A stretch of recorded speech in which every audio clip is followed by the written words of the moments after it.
Tänään puhutaan Loton palautusprosenteista.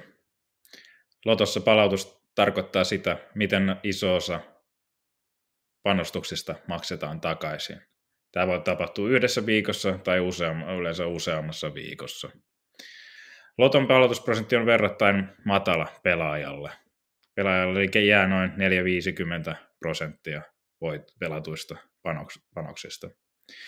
Lotossa volatiliteetti, eli voittojen jakautuminen, on myös hyvin korkea, mikä tarkoittaa, että yhdelle pelaajalle tai muutamalle pelaajalle tulee erittäin korkea palautus, kun taas suurin osa muista saa 0 tai erittäin pienen palautuksen. Lue sivustoltamme vinkkejä Lotosta voittamiseen. Toivottavasti tämä ei ole hyvin todennäköistä, mutta toivottavasti pystymme silti nostamaan todennäköisyyksiä edes hieman.